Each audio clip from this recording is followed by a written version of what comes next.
Hey, homeschoolers, what's your story? Do you have a sad tale to tell or an inspiring one? In this episode, I want to talk about how we can not only rewrite our stories to give God the glory, but we can teach our kids to do the same. Before we jump in, I want to thank our sponsor, Route 60, the Biblical Highway movie. Now for rewriting our stories. One sad story you may recall is about a boy whose father was guilty of favoritism. He sent his favorite son to check on how his brothers were doing in the family business. But so jealous were the brothers of this favored son that they decided to kill him. One brother convinced them not to kill him, but foolishly walked away and allowed the rest to sell the boy to human traffickers. Although the young man worked hard and did not sexually harass his boss's wife, he was thrown into jail anyway. Then, though he helped a fellow prisoner and asked the man to return the favor when he was released, he was forgotten for years. And this is why the young man never accomplished anything in his life. I'm sure you know that's not how the story ends. But it's also a narrow perspective on what happened to Joseph. We can unknowingly write a similar tale about our lives. We were raised by unbelievers, neglected, abused, bullied, poor, had an undiagnosed condition, were taken advantage of by bosses, friends, men, had a difficult marriage, dealt with infertility, struggled to teach children with special needs, had an unsupportive family or church, had a spouse lose a job, had to cope with an addiction, mental illness, or a chronic medical condition, had a prodigal child, or experienced numerous losses and loneliness. I may not have mentioned the heartache in your story in that list, but I know I've listed many of my own challenges and those others I know have experienced and are experiencing. I also know for sure that we are not in charge of the plot. God is. But we are both the protagonist and the editor in our hero's journey. Rewriting our story can help us live happier ever after, not necessarily happily ever after. Doing this revision in my own life story has made a profound difference. So I want to share how you can start rewriting your story today. The beginning of the hero's journey is always a nice, peaceful life. You may be thinking that you've never had that. In that case, what you had was a desire for it. You wanted a typical, happy Christian family. Instead, you got the equivalent of a call to adventure in the hero's journey. You started with a dysfunctional family or a personal challenge. Others of us felt that we had a quote-unquote normal life when the call came. The call to adventure for you and me was probably not, let's get the gold from the dragon's lair. It was probably something out of your control, as it was for Joseph. Joseph had jealous brothers, but he likely didn't see the violence coming.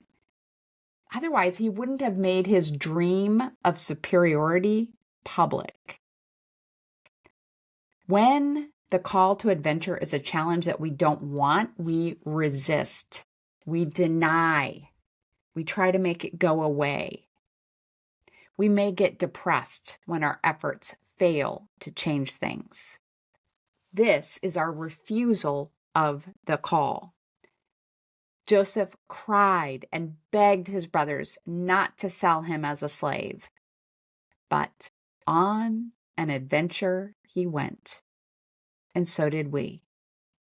I believe that every one of us will get the undesirable call. Jesus said, "In this world, you will have trouble." It's a given. There aren't vast numbers of people living a trouble-free existence, regardless of what the antagonist whispers in our ear. We all have trouble, and we don't get to choose the form it takes. The next part of the hero's journey is where we have to focus our editing. It's the mentor. This is the wise guide who encourages us, helps us, and doesn't leave us. Jesus is our mentor. He was there when we got the unwanted call to adventure. Because he promises never to leave us or forsake us, we know he has been with us the whole time. But some of us leave out that critical mentor stage of the hero's journey. We tell our story as though we've been going it alone. Genesis 39, verse 23 tells us that while Joseph was unjustly imprisoned, the Lord was with him and caused everything he did to succeed.